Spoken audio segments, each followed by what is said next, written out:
What is good, y'all? Welcome to Let's Cap. I'm your host, Ronald Bang from Wagertalk. We got Austin Wang and Chris B. Capping here with me today.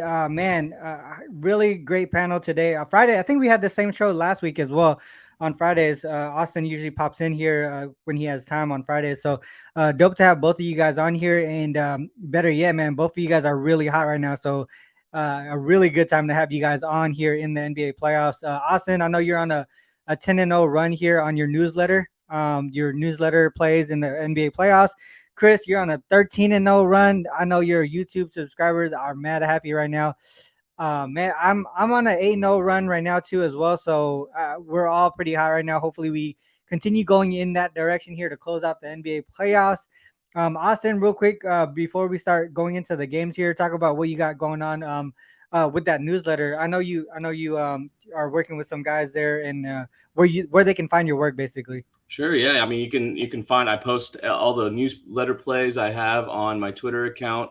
I work with a friend of mine at Sports Dogma, a friend of mine for a couple of years now. We've recently partnered with a group of us guys. There's different expertise. There's MLB. There's a guy, C2, 40-year-old vision. He does MLB along with a guy named Champ. We got Dave Millhouse. He does some UFC.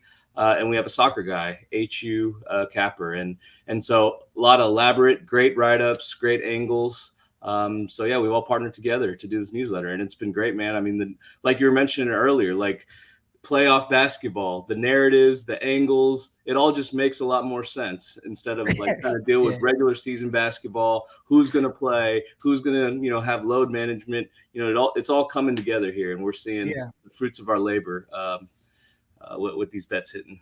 Yeah, man. On Twitter, I was saying earlier on Twitter, like I love seeing all the check marks everybody's putting down on the timeline, dude. Like it's dope to see it, because all I saw earlier in the season was a lot of complaining about like when our players are gonna show up, right? Like injury management, or load management, and all that stuff. Now we don't really got to worry about that, and guys who know basketball play it.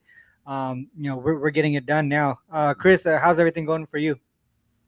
Yeah, it's going well. Like you said, I see. I think Austin said some good stuff as well. But yeah, I think just to kind of sum it up, I think I may not make a bet in the NBA next year until the Heat go on a 5-game winning streak. Like Or just that'll be until the playoffs, or right, just until the right, playoffs. right. I don't feel like they're going when they start taking the season series is when I'll start taking the season series. Yeah. So yeah, that I don't know. Things are going really, really well, and like Austin said, fruits of our labor kind of coming back together because I know we all work hard. A lot Yeah. of people, a lot of other great cappers in the gambling Twitter space or in our group chat, whatever the case might be, all working hard to try to find the value, find the plays, find the angles, and it's coming together. So it's good to see, and hopefully we can just kind of keep it going. Always on to the next one for sure. Love it. All right, let's get into the games today. Actually, one game today, and then we'll look at the series preview game 3 for Lakers Denver as well. So Miami Heat, Boston Celtics, guys. I'm gonna bring the screen up here. Let's go with you first. Talk about what you see in this game today. Sure. So I think in game one, it was a textbook fade Celtics play. They just got off a 7-game series. You knew their defense wasn't going to be as sharp. They were fatigued. The Heat had more rest in them. So it was a textbook fade Celtics play on the Heat. And that played out, as I expected it. But now it's the textbook zigzag spot for the Boston Celtics. And as you know, they've been resilient in the playoffs. They're 11-3 straight up and against the spread over the last 3 seasons. I see some shooting regression, 3-point regression from the Heat as Celtics make their adjustments on defense. 9-point spread. We talked about this earlier, Ronald. They're really juicing up these lines of with these zigzags here. I mean, the first game closed -8, -8, 8.5. Mm-hmm. The Celtics lost outright, and now they're bigger favorites in game 2. I mean, they're factoring all the zigzag theory into the lines, and they're really making you pay for it. And as you know, it's been hitting. So I think 9 points is kind of high. I'm kind of scared of Jimmy Butler and his heroics in the second half. I do like the first half here. I played the Celtics -5.5. -5.5. Got you. Here's one thing before we get to Chris here. Like one thing that I like about this game here, I took the Heat team total under. This is one of the main reasons why. So this says since 2017, in the playoffs, coming off of a home favorite loss, and both teams shot greater than 50%.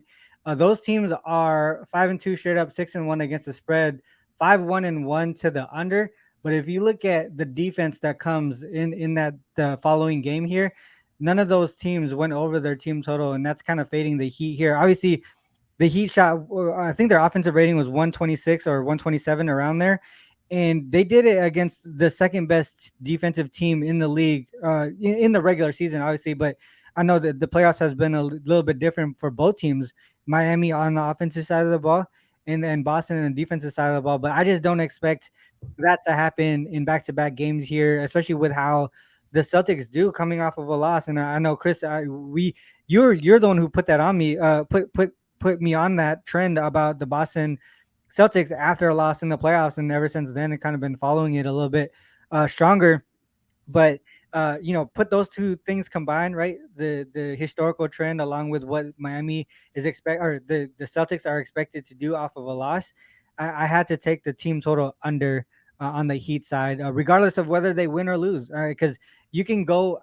One other thing to mention as well. If we go, I think it was series game 2. Let me just do this real quick. I don't remember if this was right, but home favorite and series game equals 2. Is that right? All right. So this one here since 2017 in the playoffs, home favorite loss in game 1, and then they're a home favorite again. Series game 2. Typically, you would go and back that home favorite team in game 2, right? 22-6 straight up, 20-8 against the spread. But I think it was different when you go later in the playoffs, round greater than or equal to 3. Well, I guess it's just not as you just don't have a lot of sample size. The sample size is not greater, so it was always just tough when you don't have that big of a sample size for longer term trends. But for the most part, I mean, if I was to bet aside, it would be the Celtics. But I'm more comfortable with just taking the Heat team total under, expecting a letdown offensively, and Celtics to show up defensively. Chris, what are some things that you saw in this game here? Yeah, so I think the biggest thing was, and shout out to you. I see you kind of, not, I wouldn't say talk me off, but just kind of made me see it from a different angle. I was on Miami in the last game as well, the +8.5, the team total over 101.5, and the full game over the 211. And then, like, I think what Austin mentioned, what you mentioned, the regression that we should see from the Miami Heat being able to shoot the ball. It really was that third quarter. I know we kind of I talked about it earlier in the chat. Third quarter, they gave up 46 points. And that's just, the Celtics not being locked in, which is, who they are. They have been, not locked in. If you took the Celtics in the first quarter, I think you may have gotten a push. If you took them at half, they had like a 7-point lead. And then, they come out and get blasted. And you see so many players in Miami able to knock down the 3-point ball. I think they had like maybe 4 players that hit 3 threes or more. RC, I think Strus was one. Caleb Martin was one. Kyle Lowry was one. So they just shot the ball well. So we should see some regression there. For me, in this game, RC, I think if I'm playing it, I'm only looking towards the Celtics because of, them off a loss. But I think the spread is high, but it's one of those spreads that is high for a reason. Yeah. We looked at this maybe a few weeks ago, and I think we pivoted off of the spread because they hadn't been covering off a loss as well as they had been in recent years. I don't know if you remember that or not. I forgot what game that was and who they were playing against. I think it might have been the Atlanta series in the first round. But one of the things I looked at, RC, was since 2017, when this line is stronger for the team that lost in game 2, that's still home, those teams are covering at a really, really high rate. So specifically, PO equals home. RC, PO and home. Previous loss. Series game equals 2. And then the line is greater than, or you can say less than the previous line since 2017. Those teams are covering at a really, really high rate in that, just looking at that query. Yeah. So this would say, that this game kind of gets out of hand. You see 11-point margin there. Yep. A victory, and I think the spread is moving towards 9.5 now. So it's a pretty sharp line, and it says that maybe Miami is a little complacent today because they played so well and they did their job already, right? You like the play, a series doesn't start until the road team wins a game. So I'm pretty sure they'd be complacent. We could This see is the some second time I complacency heard there. that today. Yeah, they could be a little complacent and come out ready to go back to Miami 1-1 because the job essentially is done in Yeah, in Boston already. got you. This definitely supports that first half. You said first half minus 5.5, right, Austin? Yes, I did. Yeah. And So just that definitely I'm supports it. noticing here, looking at this, that three of the losses are against the Heat. So man, they're just immune Oh to shit! some. Yeah, you're right. That's pretty interesting. Here's Those were bubble games though, right? The 2019. No, there Yeah, was one 2019 last was bubble. year. There was there one was one last year. against the Knicks too Yeah, one that last the year Heat against the ended up Knicks here. winning or covering at least. Yeah, that's a big spread too. Here's so going back to the Celtics right here. So Celtics off of a home loss, 11-4 straight up and against the spread, 13-2 to the under on the full game under in this one. This is since 2019. Um, and you can see that the DPA here, team total under, what is that? 12-3 to the team total under for their opponent. Do you guys see anything from a total perspective? I know we were kind of talking about the side and things like that, but this kind of, I mean, it kind of correlates with Miami going under the team total, right? Like the full game should go under as well. The only thing that I'm scared of, if the Celtics do cover, right, the full game, and they want to make a statement after losing game one. Look what happened in game two against the Sixers, right? They won by like 30 some points. They could run it up, but are they gonna be able to limit the Heat enough for the full game to go under? That was the one thing that I was kind of thinking about in the back of my mind, is just if I wanted to take that full game under as well. Because yesterday I took the Nuggets team total under and the full game under. But today I kind of just want to focus on that team total under, unless you guys can convince me otherwise. Do you guys think the full game under is the way to go here? Well, I do want to point out that I think you're really onto something here with these team total unders, because I know you've been doing that for the last couple of weeks in these Yeah. zigzag scenarios, and you're instead of going with, and like I mentioned earlier, they're shading these lines really high in favor of the team that's in that bounce back zigzag spot. Yeah. So they're making you pay that premium, but I think you found another way to tackle it, and a great angle to go about it is the team total unders, and this is a good example of that. And you're right. I mean, yeah, the Celtics, I expect them to ramp up that defense, have the shooting regression for the Heat. And yes, so I really like that Heat team total under, and I think I'm going to back you on that as well. But I just don't know how big the Celtics offense is going to show up. So Yeah. that could drive it over. I think the team total under for the Heat is probably the safer option. So that's just my thoughts there. Yeah. I know they scored hella points, like I said though, but it was their offensive efficiency was like off the charts. Their pace was still kind of, it wasn't like over 100 or anything. It was like what, 95, 96 around there? 96. 96. So it was still kind of slow. Mhm. It was just the fact that they made the shots. Like, are we gonna really see these guys shoot 50+% from three again? Guys like Lowry and stuff. I mean, I don't think we see that. That's the reason why I like the team total under for the most part. It's just, but Boston with their backs against the wall, man, they just show up both on both sides of the ball. So that's kind of the reason why I stay away from the full game. Any last comments on this one before we move to the Lakers game? I would just back what Austin said. RC, I think if you touch the total, you just take those. You just take the team total under. No reason to play the full total at all. Yeah.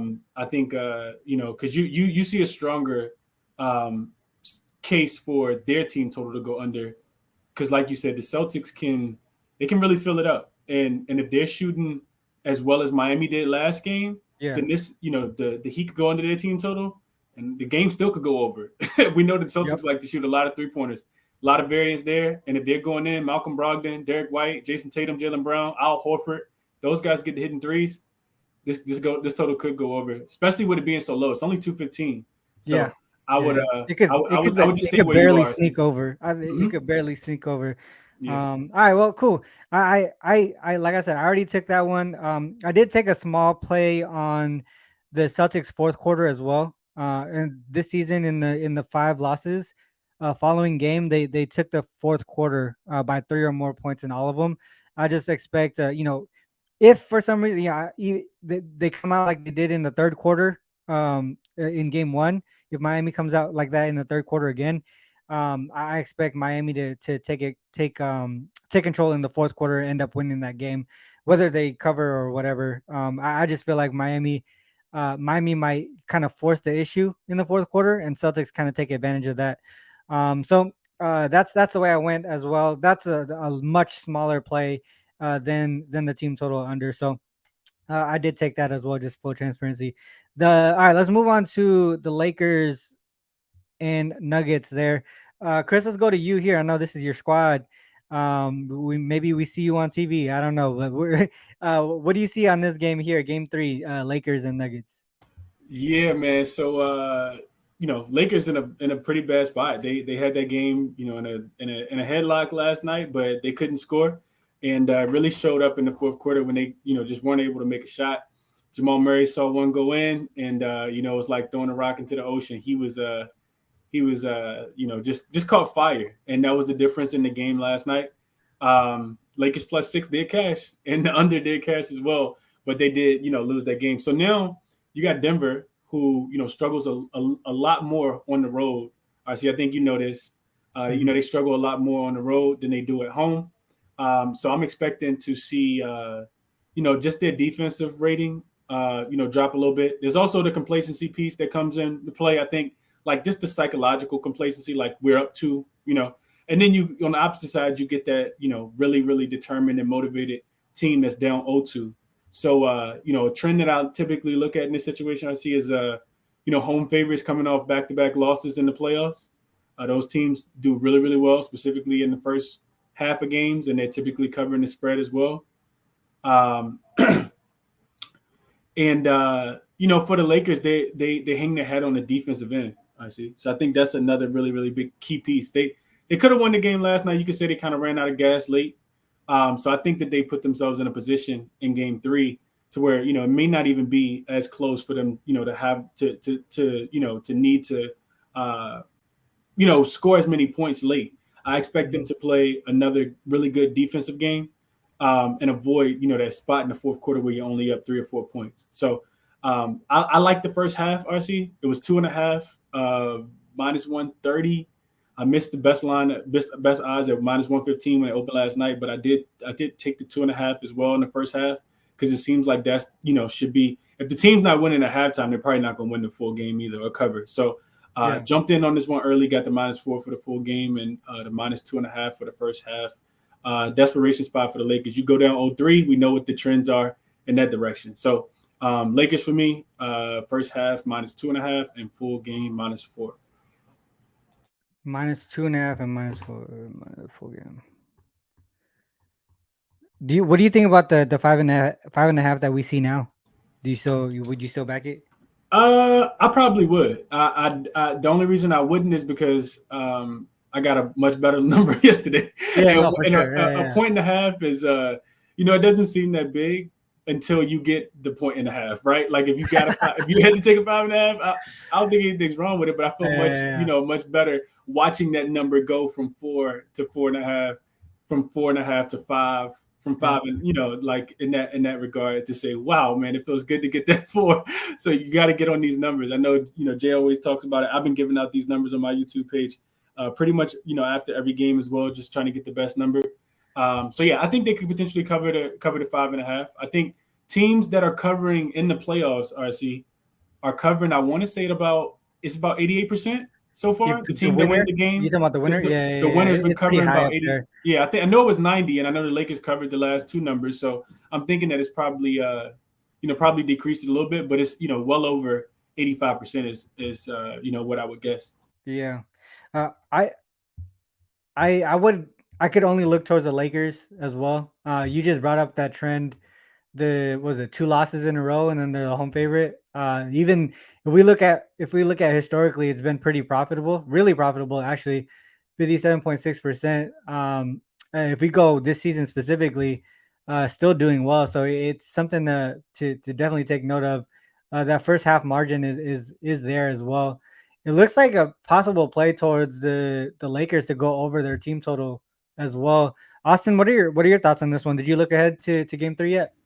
Yeah, I did. And I'm not going to add too much more than what y'all have already talked about. I agree with all your points. This is textbook zigzag spot for the Lakers, textbook down 0-2 desperation spot for the Lakers. You look at their home splits, 6-0 straight up against the spread in the playoffs. You look at Nuggets away splits, and they're a completely different team than they are at home.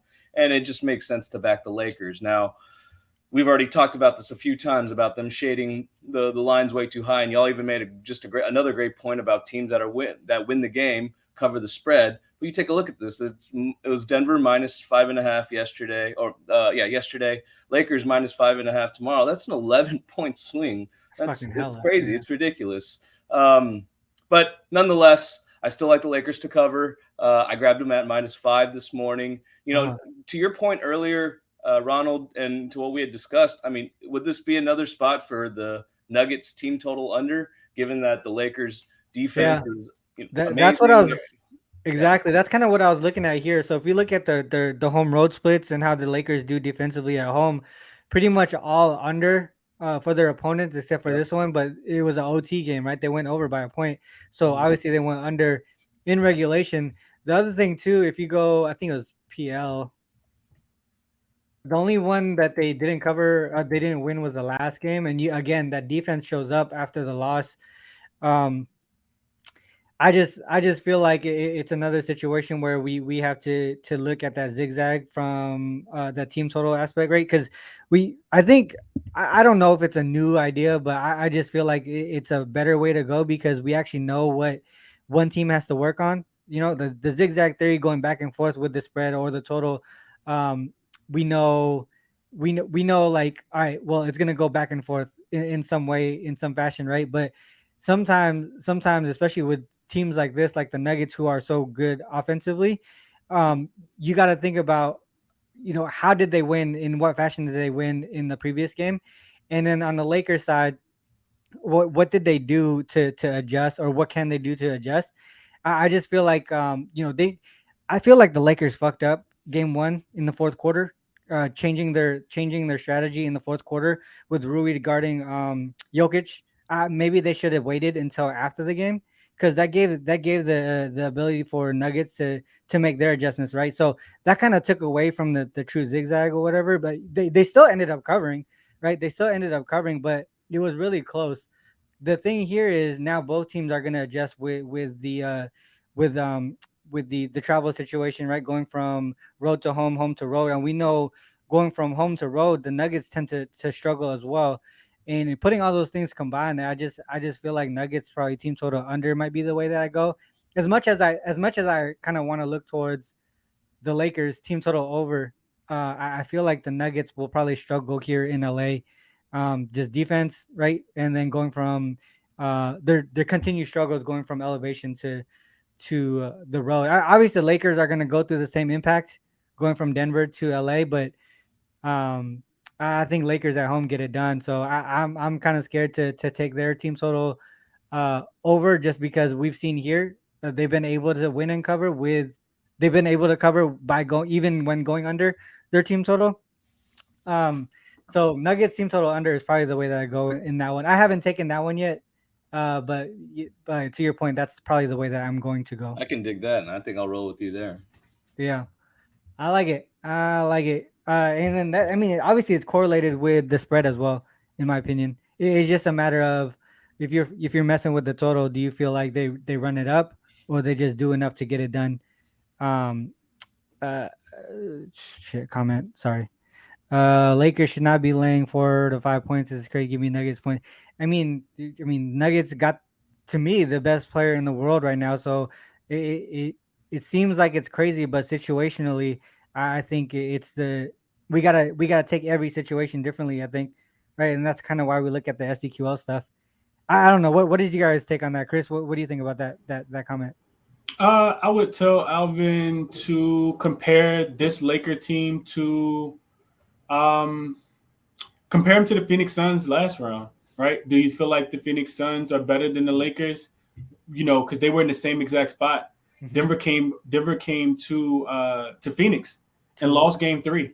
Mm-hmm. Phoenix got an incredible effort from Devin Booker and Kevin Durant in that game. You also see the role players play better. That was the game that Landry Shamet hit all the threes in the corner. Yep. So, Lakers have similar capable players as far as Rui Hachimura, who played well on the road yesterday, Lonnie Walker, Austin Reeves, Dennis Schroeder. D'Lo hasn't had a great game yet. So I would just tell them to look at more of the numbers. I remember when I was thinking like Alvin, right? Like that didn't really understand the zigs and the zags. And, anything is possible if you take what you absolutely love. But I will tell them that, trends show us that it's a reason why these lines are where they are. So, yeah. And Phoenix doesn't play as good on the road either. I'm sorry, not Phoenix. Denver doesn't play as good on the road. Yeah, Denver won game 1 and 2 against Phoenix by like double digits, and then end up losing outright in Phoenix both times too. So I get what you're saying about that, Chris. Austin, any comments on that? No, not much more than what Chris explained it very well. I mean, it's all based on situational spots, especially in the playoffs, right? You got to take it game by game basis. Look at motivations, look at situational spots, look at home road, analyze the line. Otherwise, we'd just be betting Nuggets every single game, right? Yeah, exactly. It makes a lot of sense. All right, well, any last comments on that before we I think Austin, you have a MLB play too. I want to get to that. Sure. But anything left on this Lakers Nuggets? Not for me. Nope. All right, let's move on to the MLB real quick. Austin, I know you have a play, or I think you talked about this in a previous show too. Your over model. Go ahead and talk about your play that you like here. Sure. Yeah, I shared a couple weeks ago, and it's just a contrarian over system that I've been backing this season. It's been really profitable, and it's basically when you take two starting pitchers with very above average ERAs facing off, and the total is a high total. So I define that as 8 runs or above. So tonight we've got the Mariners and the Braves facing off.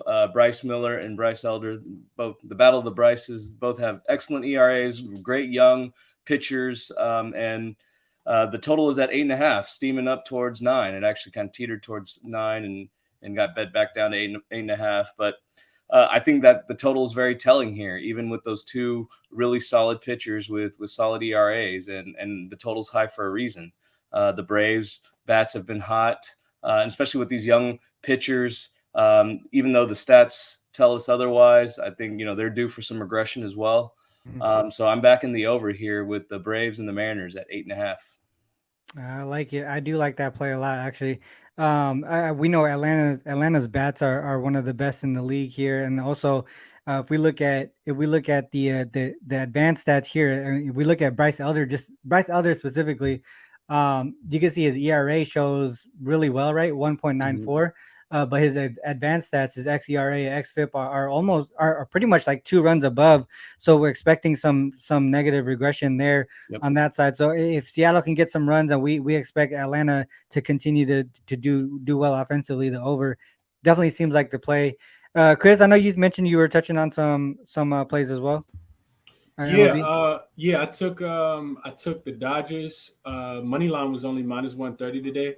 I know we kind of talked about this one a little bit earlier, but it's really more so a fade of the Cardinals. They scored 16 runs. They smacked up Urias. I think he only went 3 innings yesterday, gave up 6 earned, and then they had a 7 run. I think 7 inning. Ended up with like 18 runs, 16 runs. They had like 16 yesterday. Yeah, like 16. I saw a couple crazy trends when they score over. It might be like 12 or 13 runs in the last 2 years. I see they're like 0-11. Are you talking about the Cardinals? The Cardinals are. So when they score a lot, some regression typically comes. And I like Gosselin as well. He hasn't been the greatest on the road. His home splits are a little bit better, but I think that they get it done. If you look at the Dodgers off a loss this season, especially a loss of like 3 runs or more, they typically take those games pretty serious in the bounce back spot as well. So I thought, only laying 30 cents in that spot was good. And I took them today. And Zach the Mac from way back is on the mound for the Arizona Diamondbacks today too. All right, so it's my guy. Riding with Zach since last year, and I really like him in that. It's not too often you get to back the Dodgers at this price, so it makes sense. Here's that trend that you were just mentioning. After a loss of 3 or more, 8-3 straight up, 7-4 against us on the run line. I like that look. I like that look a lot. Those are two good plays there. The one that I was looking at here was the Padres on the money line. It has come back up, but yesterday I was able to get it. I think it was like minus 120 or minus 120 or minus 125 around there. It has come back up a little bit, but fading Paxton, I know he's been out of the league for about 2 years. Had his first start, did pretty well. Now I'm kind of just fading that spot there. I know the Padres bats haven't been too great this season, but I still the advanced stats tell me that there's still some positive regression coming in that direction. So it would probably, if I was able to pick a spot, it would probably be this spot by fading Paxton after his first start in 2 years. So that's the way that I went there from an MLB perspective. And Austin, I don't know if you actually took it though. I know WNBA is here. Did you actually take the play that we talked about before the show? I played it small. I saw some people that some cappers that I respect, some friends of mine in my network, take the Mystics first half, and made a lot of sense to me. For I think you can go into it a little bit more. Yeah. But yeah, that So one I did play. I also played the under on that one. Gotcha. So we were talking about the Mystics game here. I like the Mystics. I took Mystics +3. What I was telling Austin was is their defense, right? Their defense was one of the best in the league last year. They picked up Sykes, who's a really great perimeter defender as well. So their defense just got better. They have continuity on their side as well because they didn't lose any of their key players, and now they got a healthy EDD who's at least for the start of the season, who's going to play majority of the games. I don't think they're going to split the time where she's on and off again like they did last year. And then on the opposite side, I know the Liberty is probably one of the teams everybody's looking at, right? With Sabrina and Stewie and all those guys who came over. But I think there's going to be some chemistry issues to begin the season. That's the reason why I'm going to be fading them here, at least in game one. I trust that the Mystics get to do their part, especially at home where they do well as well. So I took the Mystics +3 on the full game. I can't talk anyone off of that first half either. So that's the way that I'm going to go. The Washington Mystics +3. I think that's it, guys. I think we touched on NBA, baseball, WNBA. I know Chris probably will touch on the WNBA at some point this year. He said he's gonna get the league pass. So I'm intrigued. You're intrigued. Well, what's the best is that there's data in the SDQL at Give Me the Dog. So that's what kind So of Chris drew can me dive in into that last shit easy. season, and that was my first season capping WNBA, first season modeling WNBA. I had a blast. It was fun. It kept us busy during the dog days of summer. So yeah, looking forward to hearing. It's gonna be fun. I mean, I think more people are getting into it just because people want to start bidding on stuff. When with the NBA being gone, so we'll talk about it a little bit here on Let's Cap for the most part. Now I've been betting WNBA for a while now. Probably I don't know. It's been since even before I was with Sports Memo, so quite a few years now. With that said, guys, let's move on to top looks and closing comments. Austin, let's start with you. What do you want to drop for the viewers here? So tonight I'll stick with Celtics first half -5.5. I like your team total, Heat team total under look. I'm going to be taking a closer look at that later. For my best bet tomorrow, since the Lakers line has already moved, I think I'm going to roll with you on that Nuggets team total under. And finally, I'll have the Braves and Mariners over 8.5 for this evening. Love it. All right, Chris, what you got? Yeah, RC, I think we're all pretty much in unison here today.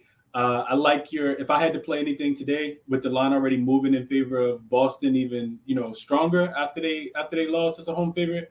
I think I'd be looking at the Heat team total to go under. I think like what you said, like I said, you kind of talked me off of my stance on Miami, thinking that there will be some regression with them shooting the ball. Yeah. As far as baseball today, do like the Dodgers -130. Seems like a very good price to get the Dodgers in a bounce back spot against the Cardinals, and I like Gosselin being on the mound today. Also laid the 1.5 with Zach the Mac in the Arizona Diamondbacks today as well. And then tomorrow, because the line is already changed, like Austin said, I touched on this last night. I forgot who mentioned it in the chat, but that Denver team total, like you said, RC, with the Lakers backs against the wall, best defensive team in the playoffs. It just kind of makes sense. Desperation spot. So I'll be looking the same exact way if I had to give out something. But I did play the first half. I think that lines up to 3.5 now in favor of the Lakers. I got the 2.5. And then I played the 4. But best bet for the show today, give me Dodgers on the money line -130. And tomorrow, Denver. I'm probably going to get there with you, RC. Denver team total under. The under on Denver team total. I think it's 109.5. I want to say is what I saw that. Fuck, I think it was 108.5. Let me double check. Yeah, I think Bet365 had a 109.5 when I looked earlier. I want to say I screenshotted it, but didn't play it yet. Let me just double check. It was 109. 109. 109, yeah. Yeah, 109. Okay. 109.5 -115. Yep. I like it. What did I? I'm pretty sure I got it at Damn, did I get it at 108.5? Now I gotta look back. I can't remember. You took it already? I took it last night. I'm pretty sure it was Nice. either. I know it had a 0.5, so it's either 109.5 or 108.5. I can't remember which one it was. All right, so for me, it's gonna be the Heat team total under. I got at 103.5 last night. I think it's at 102.5 now. That I saw this morning, or 103. Nuggets team total under. Let's just use 109 for now because I don't remember what I got it at. And then Mystics +3 WNBA, and then the Padres on the money line. Those are what I want to drop for you guys here today on the show. With that said, guys, Austin, anything to promote before we cut out here? Sorry. Okay. So I'll be writing the Game 4 preview for the Lakers and Nuggets for Action Network. So that'll be on Monday. I'll be releasing that late Sunday night. And yes, I should have some newsletter plays for sportsdogma.com over the weekend. So I'll post that on Twitter once it's released. All right, yeah. Just follow Austin there, awang_HTX. He had his James Harden jersey on earlier. I don't know, he took it off, but if you guys saw the news earlier, expecting him to go back to Houston. That's gonna be a fun year next year for you guys. We'll see what happens in the draft though. What was it? No, they were 4th. They got 4th pick, right? 4th pick, yeah. Let's not talk about that. But but anyways, yeah, I'm happy. Not a lot of fans are happy about Harden potentially coming back. You know, he's got his qualms and cons, along with a lot of pros, but also a lot of cons as well. Yeah, for sure. I'm a big Harden fan. I think he's just going to be. I still think he's a top 10 superstar. I think he's going to be great distributing the ball to the young players here. I know his work ethic is a bit of a concern. His playoff pedigree isn't quite there, but. No, I'd be happy to have him back on the Rockets. I'll tell you this. I feel like the roster makeup in Houston actually fits better with his play style anyways, the way that he likes to distribute the ball, in my opinion.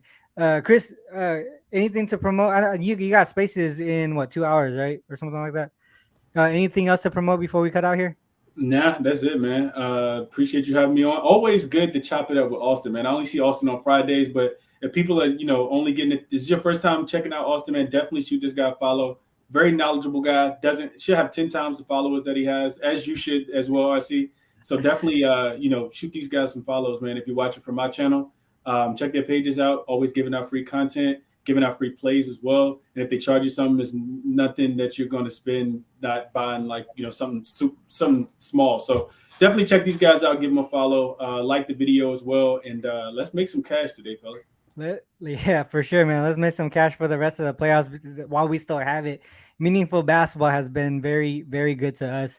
With that said, guys, that's the end of the show here. Make sure you guys hit the like and subscribe button. Also on Twitter, if you guys like what you hear or see, make sure you retweet or give it a little bit of heart or whatever you want to call it. With that said, next show will be on Monday. I don't know if Chris will be there on Monday, but he's been on, every Monday, Wednesday, and Friday for the last couple of weeks. So we'll see what happens there. Good luck with everyone's action. And also, I always want to end like this. Whether you fade us or follow us, it is on you guys to make that call. Till next time. Peace.